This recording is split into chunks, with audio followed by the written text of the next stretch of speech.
groups, those who can help themselves if the economy improves, and therefore I agree with the PC, Mr. Jim, in improving the economy, so they can get the jobs they need and free up more money for the other section of society, the disabled, of which you can see I am one of, being visually impaired. Because there are others who are, let's say, are worse off than me. And I think of some years ago when the Smith Falls Institute closed, and all those people were just kind of kicked out. Some were on the streets. The United States has over 10 million people on disability, and it's growing more and more. This is probably one of the largest growing segments of society, and therefore, you know, it has to get dealt with, or they're just going to get tossed by the wayside.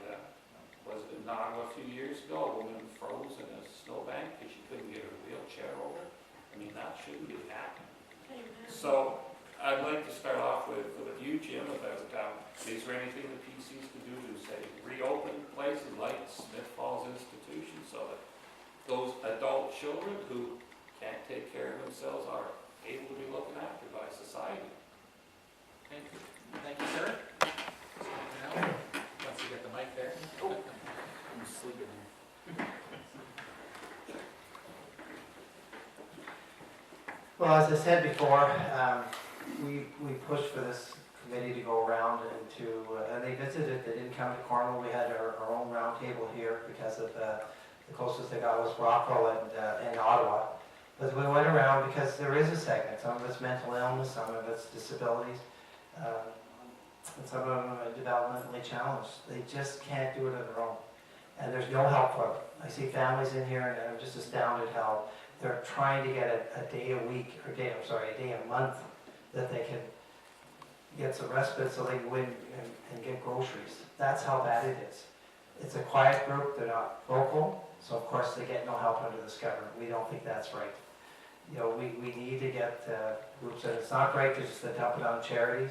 This is a government issue where there's a segment of the population that need our help, will always need our help, and we have to be ready for it. Thank you.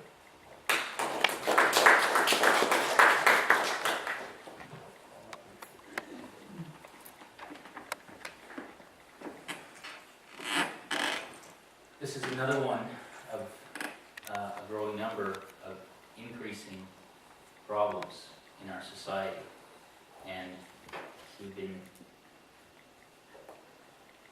trending toward a situation where we're killing the private sector, the diversity that could be there to deliver services with variety, with choice, with resources,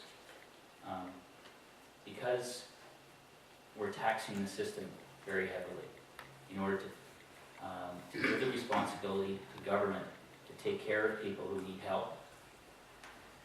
And that's a very inefficient way of delivering services, because there's a massive bureaucracy that's intercepting the money before it's delivered to people who need it. We have to cut out the middleman in this situation and create economic activity, growth of the economy, and allow the services that are in demand to grow and develop. It's not going to be easy. It's going to be complicated, but we're transitioning. We're promising to transition to that system.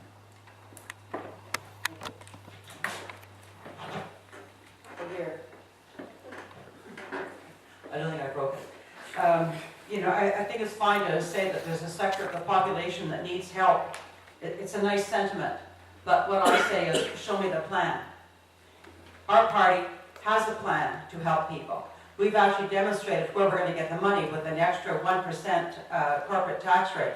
And we have the jobs plan that will allow companies to be able to pay that money. We have a very aggressive jobs creation plan because we recognize that after all, that it is the economic force that pulls the social cart. But a while ago, Jim, you asked me, where is the NDP going to get their money?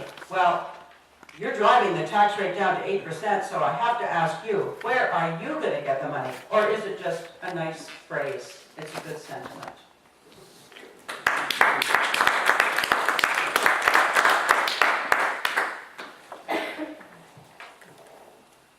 That's why we're not allowed going one after each other, Elaine, because you steal my thunder.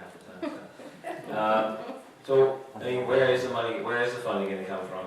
You know, we've outlined what we wanna do in our plan, and, you know, will those institutions be reopened? You know, I don't think that's a likelihood, and I think anybody who stands up here in front of you and tells you those institutions are gonna be reopened is lying to you. So I'm not gonna lie to you. I think the government needs to work again with those groups, those community groups. We need to look at the plans we set forth, continue on with the investment, do it over a 3-year period. And again, we can't keep looking at things with one brush and painting them with one brush. Yes, we need to look at these different, we need to look at the different sectors and look at the individual cases and come up with something for the different groups. Because, you know, we can't put you in the same lump as somebody else. We need to look at that, and we need to look at it seriously, but our MPPs need to stand up and fight for us. Thank you. Amen.